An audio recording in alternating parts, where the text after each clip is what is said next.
Welcome to A Photographer's Life, the channel that takes you behind the curtain into the world of professional architectural photography. Join us now for an episode with some of America's premier architectural photographers. Today's broadcast comes from a recent Zoom meeting of the Association of Independent Architectural Photographers. This discussion is led by AIAP Director Alan Blakely. We hope you enjoy the show. If you do, please let us know by liking this episode and subscribing to this channel. Now, on with the show. So I want to welcome everyone to the October 2023 AIAP Zoom meeting, and today's topic is on adding services or different types of products to your business that might bring in a little extra income. This was suggested to me by Norman after I asked him for some ideas about things, and we have talked a little bit prior to this meeting, and there's a few things that we've identified that really kind of were, business saving type products and services. So I wanted to jump right into this, but welcome everyone. And those of you who are right here now, feel free to jump in. This is an open discussion. We're not going to be very structured in this, but I wanted to start out with one thing that Norman mentioned, which is headshots.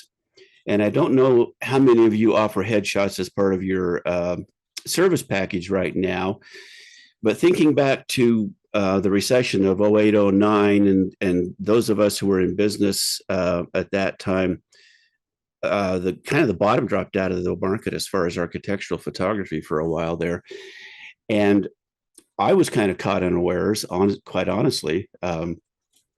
So for me personally, and then I'll ask Norman to add some information here in just a little bit. For me personally, I created a DBA and spun off a completely separate business to try to do headshots, and it was really successful. And I marketed primarily to my existing clients, and then the other markets that I identified that were excellent markets for headshots were banks and law firms, and then those corporations that were headquartered in my local area. And so just with those four market segments, I was able to create a really good side business that was branded different than my architectural photography business, but that came to be a really good source of income, especially during those times when a lot of other photographers that we were competing against just couldn't make it and were out of business. And we saw people, losing their businesses and their houses and all kinds of things. That was a really rough time. But the side business of the headshots, and I branded it as Salt Lake Headshots because Salt Lake City is my local geographic area. And so I had logo designed. I put up a separate website with that separate domain.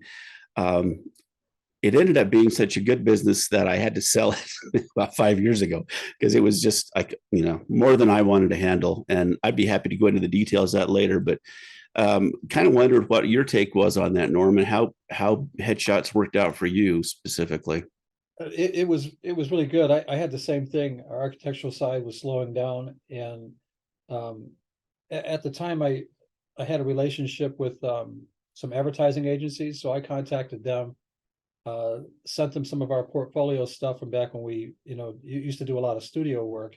And then I had Mary Beth, my business partner. She's a graphic artist and maintains our website and does some client sites. We just added a section of lifestyle photography to our website. And then I self-promote. So I've got an email list of potential clients and clients I work with. And I just said, now we're offering this service now to our existing clients. And it's the same thing, Alan. We got busy with it. We have a studio, but most of the headshots we did on location, which they really liked. So we'd go out to their office or go out to their place of business or to their home and set up a small studio, seamless backdrop or something, and did headshots, and it worked out really well for us. We we still maintain a studio here, but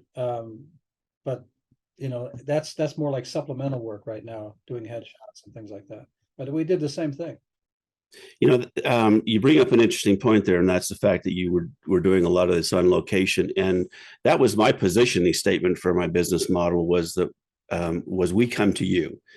And that was huge because there were a lot of people who they were sending somebody into a photographer's studio one at a time, and it was costing them, a couple $100 per pop, and it took forever to get it all done.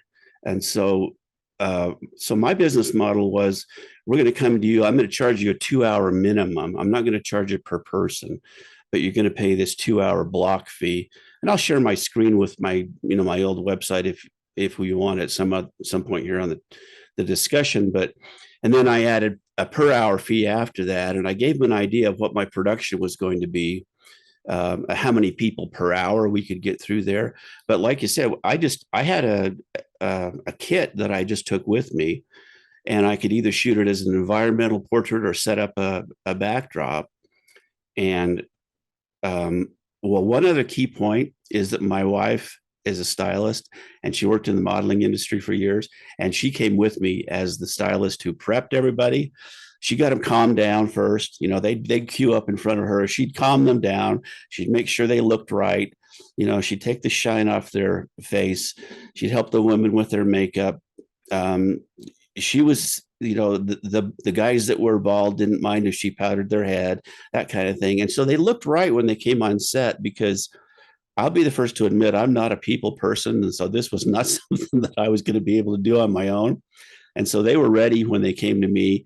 And, we would do 6 to 10 people an hour, no problem at all, and just crank through there. So it worked out to be a really good business model. The we come to you, and the corporations love that, because executives, had a really precise time slot that they had to be there, and then they were done, and they didn't have to drive back and forth to a studio or something like that. So yeah, that was an excellent business model.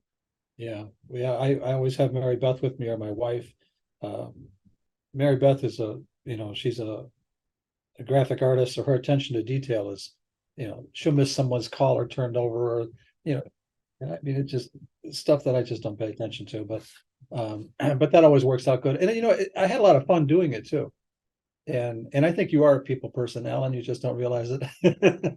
But I had a lot of fun with it, and just, make the people relax. To this day, everybody that I think I do architectural for, I know I do their headshots. And so that was something that has, we've always maintained. And they can come here, but 90% of the work we do is on location. Well, and that was something I didn't realize, is that some of my clients were going elsewhere for headshots. And I didn't even see that as a market. And so when I started talking to these, large architectural firms and construction companies and engineering firms, and found out that they were going to, Joe's pretty good passport photos for their headshots, it was easy to say, well, we'll just come in your office and do it for you. And it got to the point where I was traveling around the country to do headshots for different corporations. And finally, my wife and I decided a few years ago, we didn't really want to do this anymore, because we were busy enough doing architecture. And so we actually sold off the business. But and since it was separately branded, that was an easy transition to make. When you mentioned headshots, was it strictly headshots, or do you do full body, a guy leaning on his desk or standing in the hallway, that type of thing, or just headshots? Well, I do both. I do about anything. In fact, a lot of times there were, some teams that they wanted shots of, some executive teams, or different things like that. And we do those. And then I got hired to do a lot of editorial photography. When someone would say, a magazine is going to be profiling me, and they need a photograph, or they want to send a photographer, can you just come and do that? And then I had a separate fee for that, if it was just an editorial portrait. But I did a lot of that as well. That was at a higher rate, where I went in for one person. But yeah, I didn't limit it to just a standard headshot. And so it was kind of a nice variety. And they end up using them in their social media, not just for, press releases and things like that, and then their website profiles. And that was a huge market that I just had never even thought about. Yeah, we started offering a thing, Alan, where we would do we do one shot on like either a seamless or a muslin, and then we would do a green screen, and we would punch them out and put them in, because I'd have, well, most of the time I photograph their office or other places, and we'd be able to place them anywhere, and we'd give them that secondary image like that. It was, I mean, that they really liked that, because they could have their whole staff photographed in one spot, and then we could move them around the office by using the green screen shots. So it was a nice, and we charged more for that because it was more work, but it's something else we just added to it. Well, I will say I build that at a higher rate than I build architecture, and so it was a more profitable proposition for me than shooting architecture. I didn't like it as much, but I make more money at it. So that was an interesting sideline anyway. What I do in terms of increasing a budget for photography is that I'm primarily an architectural photographer. I'll do the interiors, exteriors, and also of our drone catcher, the twilight, which is a really the wow shots that people, separating yourself from someone else who's shooting at 2 p.m.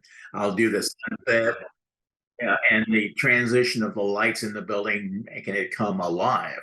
But I also give a premium package where I bring in a videographer drone pilot who's comfortable going into interiors, tight spots, and we'll offer a video presentation of the project. An example, a rooftop swimming pool skyline with a downtown, 40 stories up in the air with this magnificent backdrop in Houston. And we'll have a model go in and dive into the pool, and with the drone showing her underwater, take her swimming underwater, and then we'll pull away, and then revealing the pool deck and the skyline view that they have.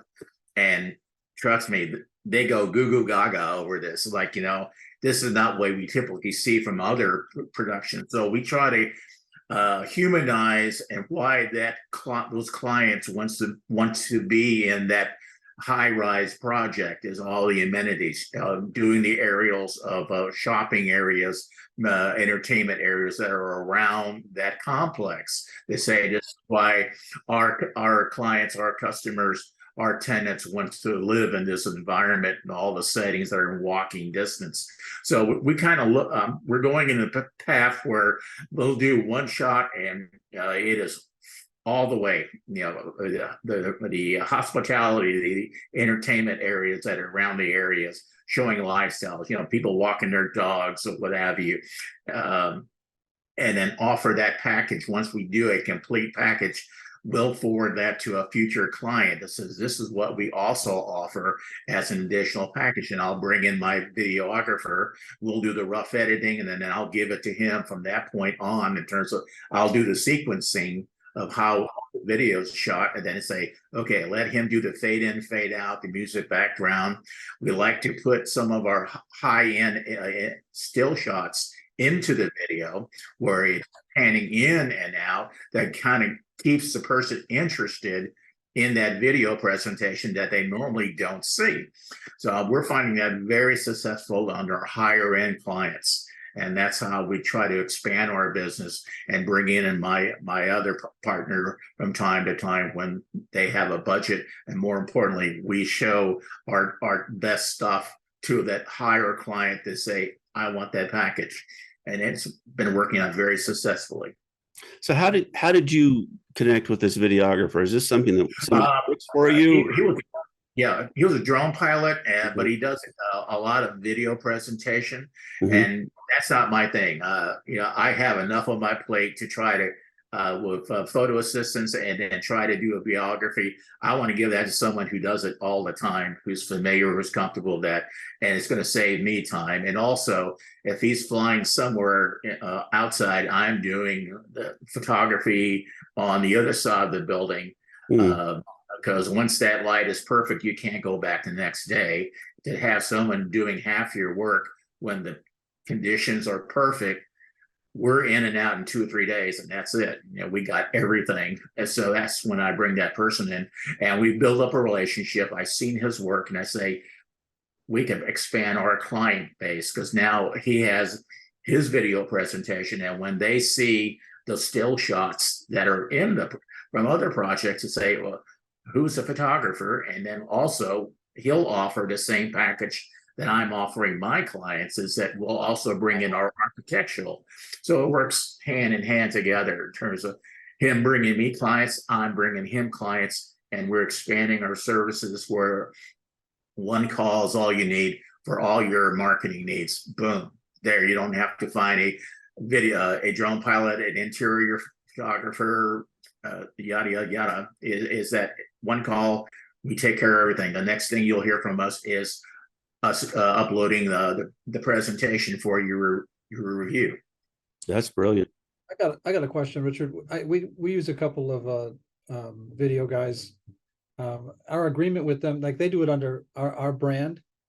Not, you know, they have their own business, but they do, when they work for us, they do it under their own our brand. So we use a work for hire for that, so that we maintain the copyright of the stuff, the footage they shoot. Do you do the same thing? Yes, we do. And the same thing, if he calls me up, or say I have a client, you know, if they need some still shots as well, said, hey, great, you know, I had done nothing to build up that relationship. I'll come in as a work for hire, and we also still keep each other's material for presentation, because having him showing my work and me showing his work, it's a win-win situation. So it's a unique that we're not contract, but it's all word by word understanding and how we promote each other's businesses. I like that a lot. That's great, because I'm not a videographer, and I don't really want to be. And so, you know, hiring somebody else, that seems like a really good add-on, especially for interior drone work. You know, no, thank you. Same here. That's brilliant. I like that. Now, let me ask you: do you direct? Are you directing that video? Yes, I am. Okay. When I go ahead and scout, and I have a concept of what I'm looking for, and then I'll take cell phone shots of here's some sequences. So when he's coming there, we kind of know ahead of time. We'll arrive in the middle of the day, and kind of go over rough draft shots to say. And so when we have that twilight, our thing is twilight, when that transition between the windows not being blown out and you can see outside, and we have that 20-minute window. So while I'm on the bottom floor taking my interior shots with the transition windows, he's on the clubhouse doing the same thing on the video package. So that cuts down our work, our timing, and having the same weather conditions. That is a plus on that. So that's how we kind of coordinate. It's like a dance step. And then he'll show me his raw footage, and then I'll pick a sequence and how we start, where's the middle and where's the finish. And then from that point, I throw it to him to finish up the process. That's amazing. For those of you who haven't seen Richard's work, he does specialize in that look, and it's pretty remarkable. But what you described, that sounds like a really good working relationship, and one that still gives you creative control, because you've got the expertise about that look, and he has to execute it. But I think that's just an amazing business model. It's exactly that. It's saying this is how we look in terms of how we want to produce something that's a little bit different than what the ordinary presentation that they see. Yeah. Very cool. Anybody else using a videographer? I'll be glad to forward you an example. I can either forward to you, Alan, and you can share it of a high-rise project here in Houston, and they can kind of see what Rick, and hopefully that will give other people here inspiration to find out and reach out to a videographer, a drone pilot, and see by collaborating on future projects out there. But the one we had, we just sent it out to individuals, cold calls. Here's our presentation. If you like what you see, give us a call. and it works out very well. That's amazing. And I'm, as you're talking about that, I'm thinking, geez, I wish I'd done that on the last, 20 or 30 projects that I shot. That would have made a huge difference. What an idiot. But But they're seeing something that they typically don't see. They Mhm. see a drone pilot, and then they have an architectural photographer, and it never quite mesh together in terms Right. of the quality or the same message. It's going to be different. You don't want to have a beautiful photography and then the drone presentation is 2 p.m. Yeah, and see, Yeah. that's what happens a lot of time with my clients is that they have hired somebody else separately to do drone work or to do videography per se, and it looks nothing like what I shoot. Exactly. We are not at all on the same page, and so I think that's brilliant, Richard. Which brings me to something that I probably ought to announce, generally here is that there is a channel portion on the Photographer's Life channel on YouTube, which has been set aside for you to showcase your own kinds of work, like Richard's mentioning here.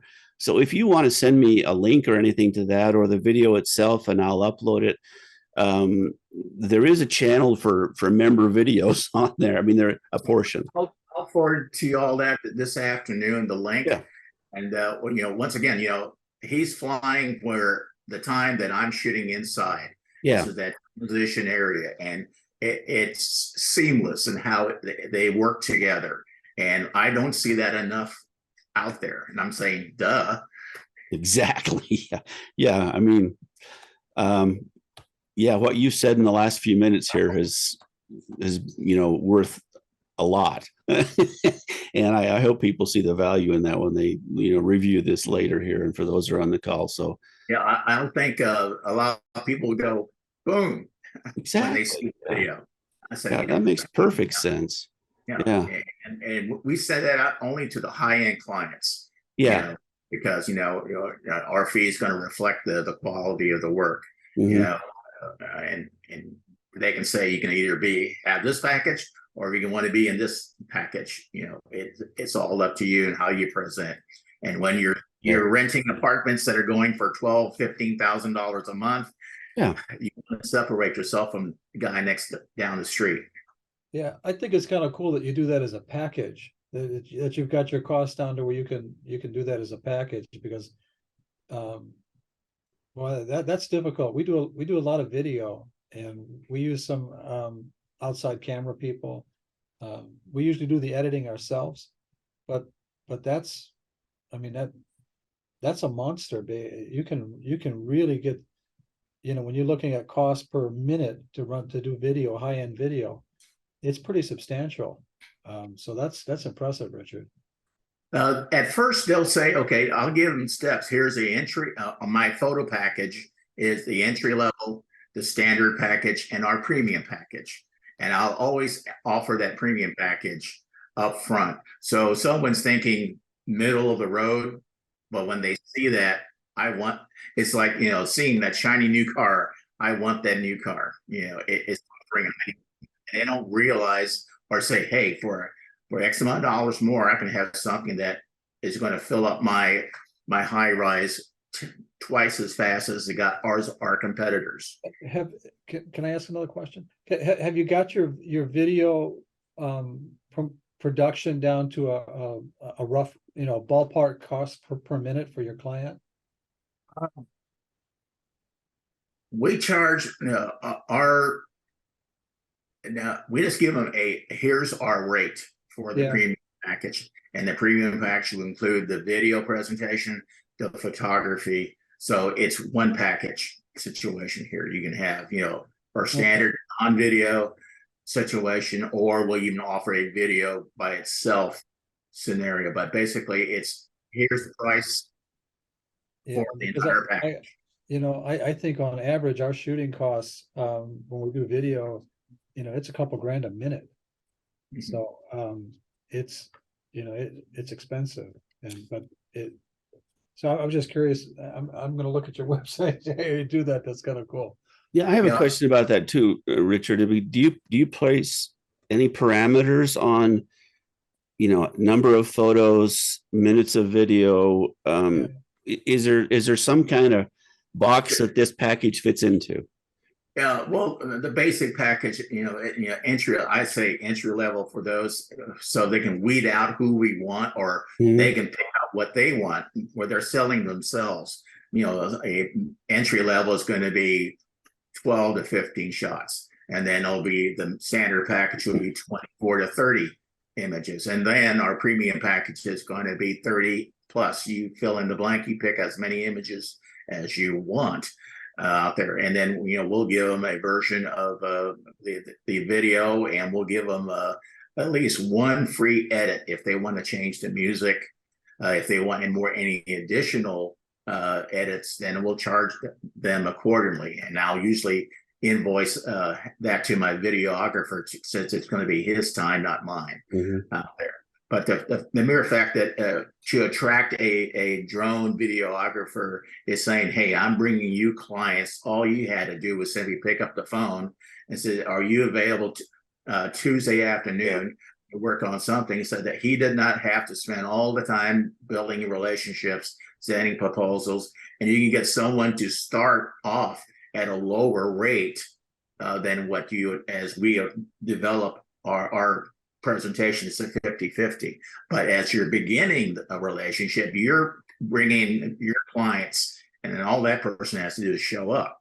So you can come in, as a subcontractor at a lower rate, and tend you see if this person's going to work out or not, or this, then you can build up a more stronger base. And then that videographer can also offer photography as part of their package as well, where someone was just thinking one vision, now we're offering you a wider vision to market and showcasing. More importantly, we use the words like create your brand in your industry of who and what you are.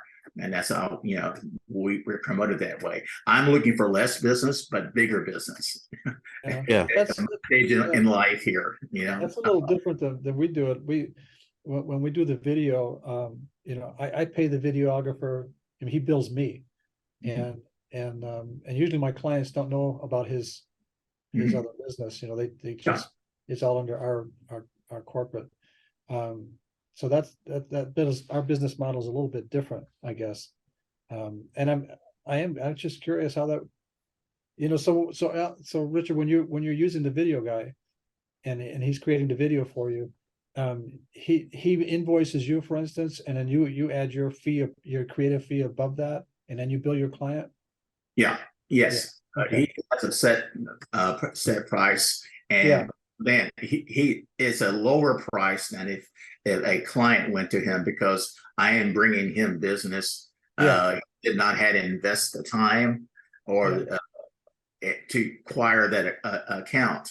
And in the video presentation, the credit lines will be my name, my photography, and also his company name. So when it's thrown out to YouTube or wherever, that's free advertising for both of us. Okay. All right.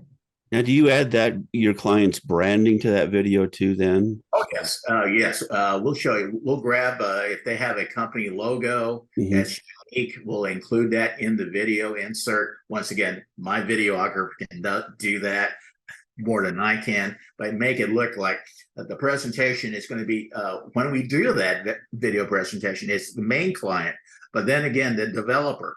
But then we send that presentation to the architect, the interior designer, the construction company, the lighting architect who did the lighting on the outside, and then we'll insert their name, their company in there. So it looks like it was made tailored for them.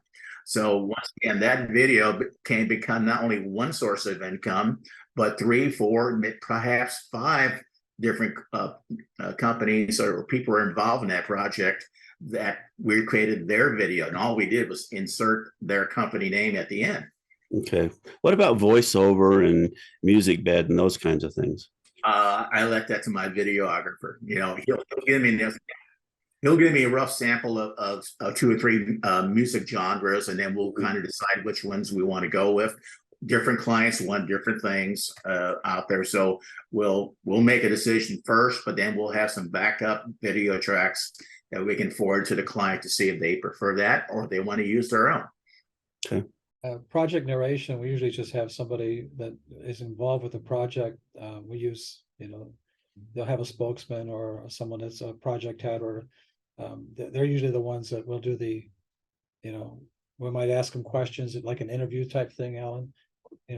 Questions off camera, response on camera, and we'll insert that into the video, and that works out nice. And then for music editing, we just go to your normal sites, and but that's really a unique model that you've got going there, Richard. I'm going to have to look into that. It's a little bit different than we're doing it, and it sounds like it's really working for you. So what in your when you're including video in the contract, what is different than what would normally be in a stills contract? I mean, how do you manage, for instance, the how many drafts there are, how many versions there are? There are multiple. It depends. We have multiple different blank forms for a single client, or we'll tell them up front if you want a multiple client.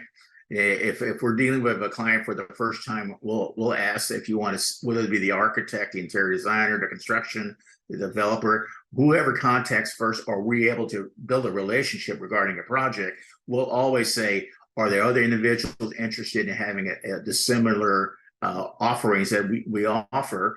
And then we'll send them a link of a sample of a previous job, and that usually sells them to say, I want to be a part of this. And then if it's a multiple client contract, then obviously it's a win-win. We give them a discount for multiple use at the beginning of a project, but then again, we have a lot more income, and more importantly, we get new clients that we weren't aware of to begin with. So we try to keep it simple. Here's the price for a single client.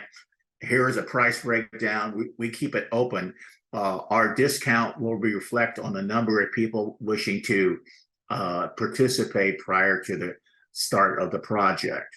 And then, whether it's going to be, 10, 15, 20, 30% discount, it's all going to be reflected to how many people go in. But we always try to give them, here's a brief PDF portfolio of past projects that are similar to your project photography wise. And here's a video that also can be part of your package. And the more you offer someone, the more they want something they don't have, or they have. yeah, we do that a little bit differently, because like we'll storyboard for the client, Barry, and so that first of all we talk about maybe shooting for a half a day or a full day, and you have a lot of footage with that, and then with that you can break that down into different videos. A 3-minute video for a website, a 60-second video for social media. There's all kinds of things you can do for that, and so we'll tell the client the different options they can have with the footage. And we rehearse the client ahead of time. We have a storyboard. We know what the videos are going to be specific to. And in a day, we can shoot, 3 or 4 different scenes in the 3 or 4 different videos with all this footage that you can, make, you can use. You get a lot of mileage out of it. So it's a little more specific than what Richard is doing. Also, what I'm asking is, in the, shooting stills, I deliver a gallery of mostly finished but not completely finished images. They pick the ones they want. I do a final pass at them. But with video, it's a little more complicated, or maybe it's not more complicated. So how many videos do they get to look at and comment on before they finally have to say, we're going to send you a check? Well, well, first of all, we get our money up front. So that's never a conversation anymore, because we've been paid. And you get all your money up. You get all your money up front, 100%. Yeah. Wow. Yeah. Okay. We the way we work here is a client sets up an account. We get a card on file. When they start a project, we take a deposit, and then when we deliver the package, we get the balance on their card before they get the product. Well, so, that's normal. That's kind of yeah, that's normal. But the thing is here. We already know what the video is going to be. If we're dealing with a client that wants to talk about an interior designer, what their, what their workflow is, how they approach a project, the different styles they use. Those videos, they're very specific, and we'll rehearse that ahead of time. So we have it scripted out, storyboarded out, and it's a very concise production. But out of that, because you have additional footage, you always have edited footage. You can take the edited footage and you can do, brief social media teases to talk about getting the client to the client site. But again, that's different what Richard does, because our stuff is very concise. It's very precise, and and we do it, and we do have a half-day rate or a full-day rate. If someone wants something a la carte, we'll do it by the minute, because production costs are, if you're doing it right, it's pretty high. Well, I know that. And man, I guess that's I'm on my first cup of coffee here. This is my I'm on my second. I was up late last night. What can I tell you? So in your contract, it says you're going to get 3 15-second things that'll be formatted for social media. You're going to get a 2-minute full res video for your website and so forth. And that's all laid out in the contract in advance. And you get to look at like 2 versions, and then that's it. Then we're going to deliver. Yeah. Those are the kinds of questions. It's the process questions, I guess. It's what I'm asking. And how is that reflected in a contract? Because, when you run into young photographers and they say, I'm getting killed by these clients. And I say, well, do you give them a number of photos that you're going to give them? They say, no, they just want everything. And I go, no, of course you're getting killed. 10 photos and show them 20, whatever. So that's kind of what I'm asking, those kind of questions. Like, so my contract, Barry, is a client might say, I need 3 4-minute videos or 2-minute videos for my website, and I need X amount of social media videos. So we'll have that all tailored out into our proposal, and so they know what the bottom line is, what they're paying. They know what they're going to get, and it's not very much different than if we're shooting architectural. And like I said, well, I'm interested with Richard with the way he's got this broad scope of using the same video for different clients. Ours are very specific to the client we're working with, and I can't see how my interior designer would incorporate it. I guess that's not what we're doing, but it's very much the same thing. We know what our production costs are here. We know what our editing time is here, and that's all spelled out in the proposal. But I'm really curious with Richard, because like I said, our production cost for video, we do a really good video here. It is high compared to architectural work. It's quite an investment. The clients love it and they like it, but it's not cheap, especially when you get into editing. We do all of our own editing, so it's just time consuming. Well, I'm learning video myself. I'm shooting and in the middle of learning DaVinci Resolve. So I'm interested in this because I think for architectural photography, you just don't see that much good video. It's like a half step up from real estate, and that's not good enough. A lot more coming out. I'd say there's a lot more good architectural video coming in. It's good to see, I think. And our video is not really architectural video. Our video is specific to the client, and then the architectural work, we do what Richard does. If they're talking about a project, we'll intersperse the high-res architectural work into the video itself. Yeah, Barry brings up, I think, a really good point, because if you look at the model for video production that's out there for high-end video production, they will say, 3 drafts or 5 drafts or something like that, and then it's a per minute fee, and they kind of leave it open ended, because you get a client who says, well, what if we did this, and what if we put this here, and the editing process goes on forever. My son's a video editor, and some of these things you think, are we ever going to get this out of the door? because it just seems like it goes on forever.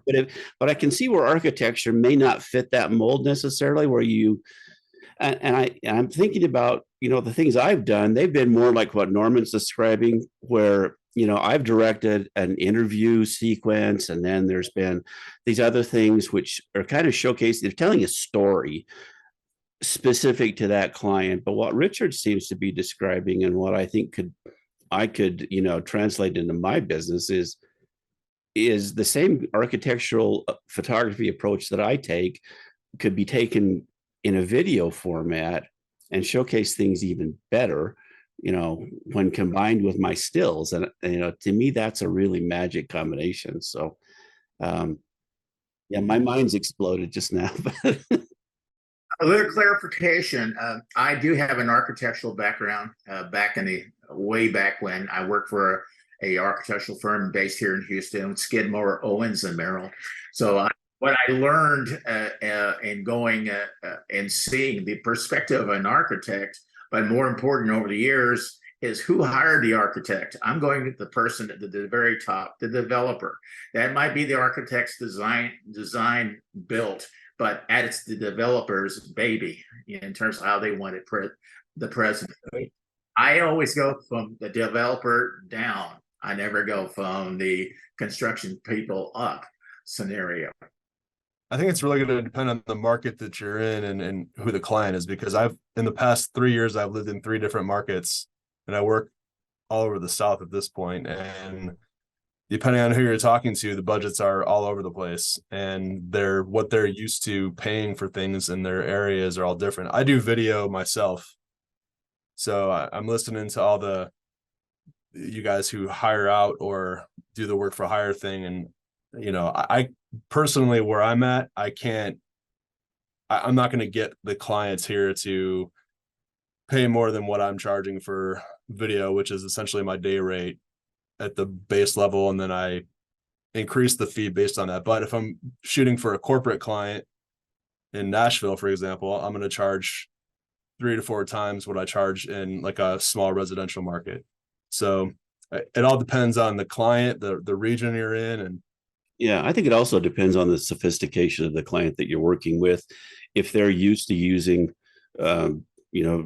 architectural photography and video for marketing, in a real serious way. If they're not, then they probably don't value it like other clients do. But I've had small market clients who are very sophisticated in their use of what I'm shooting for them, and they will pay the fee. And then I've had other large clients and big markets who just don't care, And so I think it's a client thing. But, at the end of the day, I think that your best advantage is always going to be just to do great work and see how it shakes out as to who's going to pay you for it.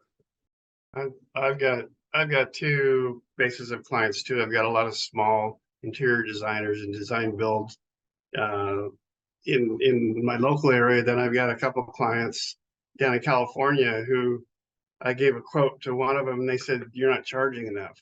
So I basically triple my fee, and they don't care. So it all depends on the market. Yeah. But specifically, Alan, to your question of this seminar, I got a job with the city of Seattle to do there was a big mechanical project where they're tearing out the old mechanical and putting it back in. And they wanted me to do construction progress shots, which I'd never really done before. And then they added time-lapse photography, which I'd never done before. And then they wanted me to do training videos afterwards. So I had to learn all this stuff. It hasn't happened again, but there's one example where I did a bunch of things I'd never done before. And it was kind of fun learning those, but I just soon stick to strict architectural photography. Yeah, I feel like the construction progress is a good value add. And most of the developers who I've worked with, that's how I've worked with them, where they've got a big construction project and they want me to come in with drone every 3 or 4 weeks on location and capture photos or videos. And that's a great relationship. And I always try to get the work at the end of the project, photographing it, and then they never care. It's always like a real estate photographer that comes in and shoots it, and then it's like, hey, whatever, shoot it wide, put it up there. I mean, I'm in a town where it's not big, but we have a high cost of living. So it's like you don't need to shoot a lot. You know, high-end stuff, real estate photos will do fine, and they can rent out a property at, you know, 2,500 for a 900 square foot place downtown. So it's like, why they're not going to spend the money if they don't have to spend the money to market. Any other add-on service that we ought to talk about that anybody's doing that we haven't touched on here? Kyle mentioned as far as doing construction management or construction progress shots. I have a project I go out once a month, and I've had several projects like this, and I just take progress inside out everywhere, and I don't do any video. I do all still photography, but I give them about 100 shots of, you know, the progress. And then what I've found is I'm hired by the developer to do that because he's going to put a video together at the end. But then I just took note of everybody that was on the site in the way of like Miller Electric and, you know, the MPE and everybody else on site. And I've marketed to them. And now every month, instead of just giving the photos to the developer that is paying me to go out there, I invite all the rest of them to a Dropbox, and everybody buys pictures from me. You know, we brought up well, I think it was brought up in the last meeting that we had where Michael Young presented his shared construction content service, but we brought up the fact that the GC on a project will usually have a spreadsheet of everyone involved in that project, all of the vendors, all the manufacturers, all the subcontractors. And I know that's what Michael uses a lot of times if he can get his hands on that to do the shared licensing discount package thing that he puts together. But I found that if I just ask the GC, can you send me the, you know, I can't remember what they call it offhand. It's kind of escaping me at the moment. Anyway, the printout of all the people involved in the project, they usually will. In fact, I've got one that just does it now as just a matter of course. And so I've got all this contact information, and, you know, like Glenn was saying, that's just kind of a no-brainer to stick those images somewhere and offer them for licensing. So I am an architect, and on the cover sheet of almost every set of drawings, especially on a real big project, all of the interested parties are listed with all the contact information. yeah. And the first thing I do if I'm going out to do any construction is I go over to the set of drawings and I take a picture of the cover sheet, and I've got all the emails of the project managers. I've got the phone numbers. I have everything I need. Yeah, that's brilliant. That's kind of the same thing I'm talking about. Because that information is just there for the asking, and it'll call out, you know, what part of the project generally, you know, as you go page by page that those people are involved in. So yeah, thanks, Glenn. When you are licensing, doing the secondary licensing after the fact, are you including a discount to those subcontractors, or is that only if they license at the same time and it's a package deal from the beginning? Unless it's initially unless they're involved with the initial project, then I offer a discount. But if they come in afterwards, they pay the normal rate. Yeah, that was one of my concerns when I spoke with Michael. Is I didn't, and he could address that, but I wasn't comfortable with that continuing discount and rebate and credit back and all that stuff that was going on. I wanted to have a cutoff, and this is the day, this is the end of it. From here after, it's just my normal fee. So that's the way I do it. Yeah, you know, there's other things that we do too. Like when Al and I were talking earlier about, to me, business is business. We want to stay busy. There's some photographers we do processing work for. They'll send us their raw shots and we'll finish them off for them. You know, we print our own wall art. We frame our own wall art here. We rent it when our studio is not being used. We offer it to local photographers to use. We have every piece of equipment you can possibly imagine for lighting and shooting. My business partner is a graphic artist, so she does websites for clients, but we also do cut sheets, brochures, and she does all of the ads for like Architectural Digest and Lux and CS Interiors, and those types of things that we offer to our clients allow them to stay with us and not look somewhere else for their marketing needs. And there's been times where just that addition, when the architectural shooting is actually show, that other stuff is been sometimes 50% of our income. So it's nice to partner with somebody that can do that.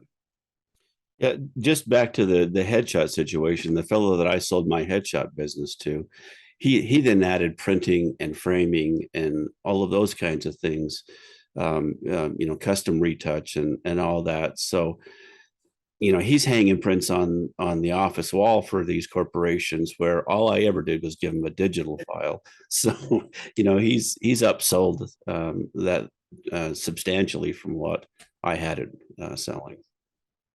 Well, I know Brian, he's busy right now, but I know Brian prints a lot, and he prints really big and sells it. So, that's, I don't know if you want to jump in for just a second, Brian, and maybe just kind of mention that part of your business.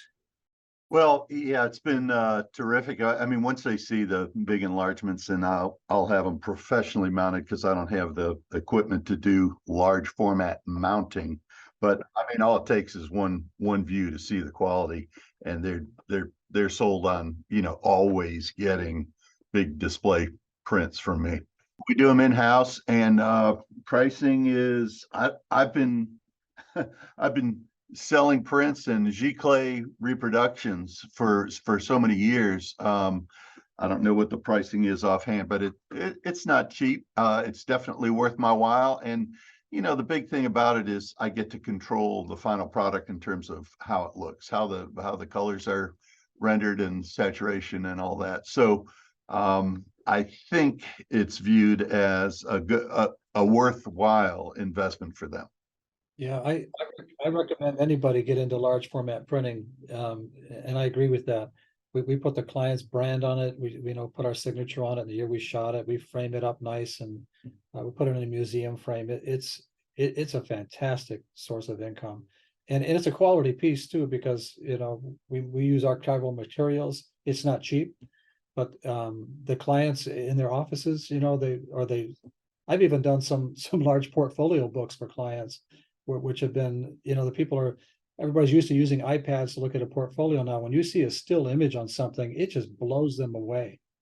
I mean, it's just like and that visual impact is just incredible. And and we'll do like portfolio boxes, 11 by 14s, where we'll mat and mount a set of portfolios for a project. So if a client wants to show a specific thing, kitchens or baths, or if it's a hotel or whatever, they just take that box with them, and those stills, they get more sales from feedback off of those stills than they do from showing somebody on an iPad.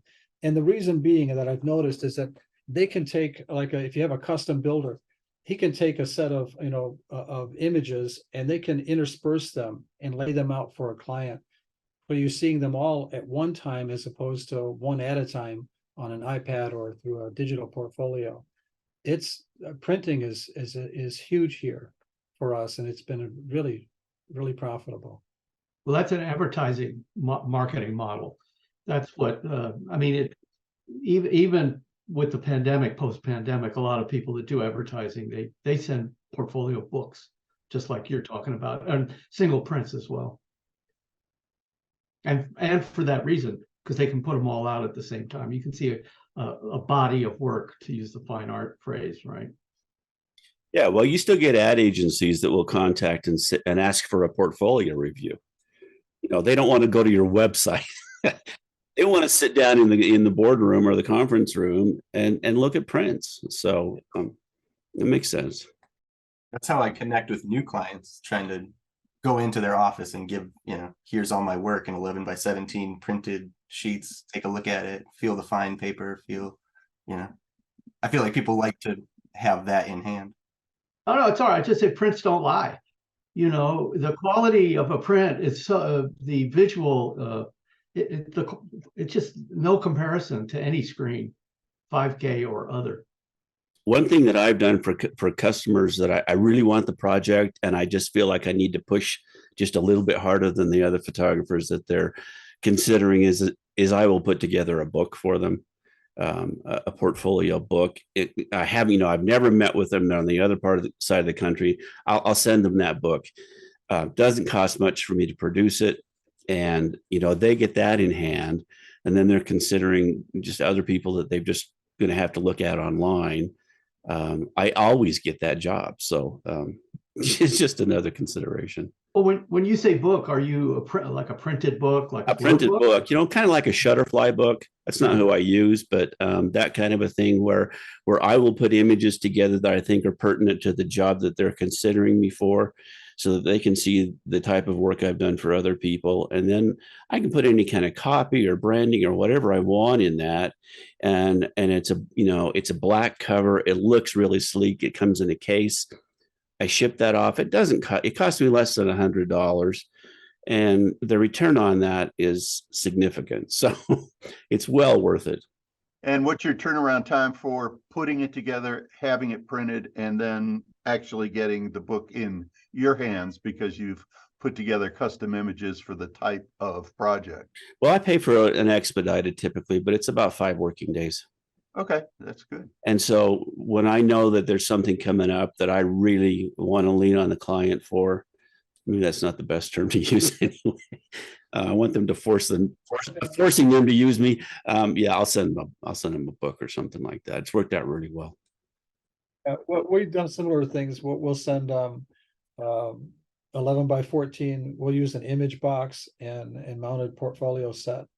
And again, since it's our in-house cost, our in-house work, it's not a big expense, but it's very impressive. It's and presentation is so important. Yeah, I mean, it just goes back to those of us who've been in the business long enough. You remember sitting down with an art director and bringing in prints with a tissue overlay, and there's the presentation, and it's kind of like the genie out of the box kind of thing, and or your portable light table when you're putting down 8x10 transparencies. It's impressive. Yeah, I had his friend Bruce Starnberg. He's got a lab light box. He's out in Oregon now, and he's got a company inkjet output.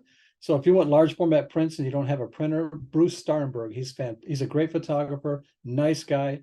Archival work, he's top drawer, absolutely top drawer for any type of printing. But I remember Bruce doing that once. He had an 8x10 view camera, and I'll never forget the first time I seen an 8x10 transparency on a light table. Gentlemen, this has been a really good discussion. I sure appreciate all the input. There's been some really valuable things come out of this, and thanks for being so forthcoming, each of you that have shared what you do and how you do it.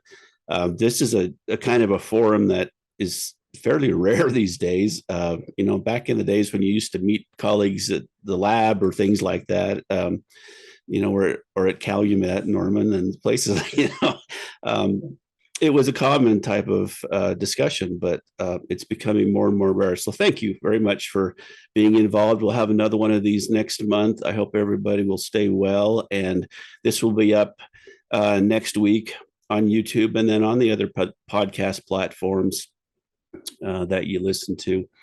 And when I receive this video from Richard or anybody else that would like to send me anything that you'd like to have featured on our YouTube channel, just go ahead and send that to me, whatever transfer method that you use, and we'll take care of that and showcase your work and link it back to you. So all the better for both of us. This has been another episode of A Photographer's Life.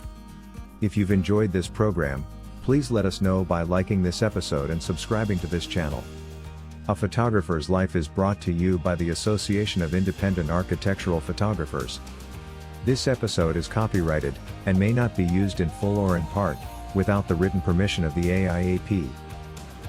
Please join us again soon for another inside look at the world of professional architectural photography.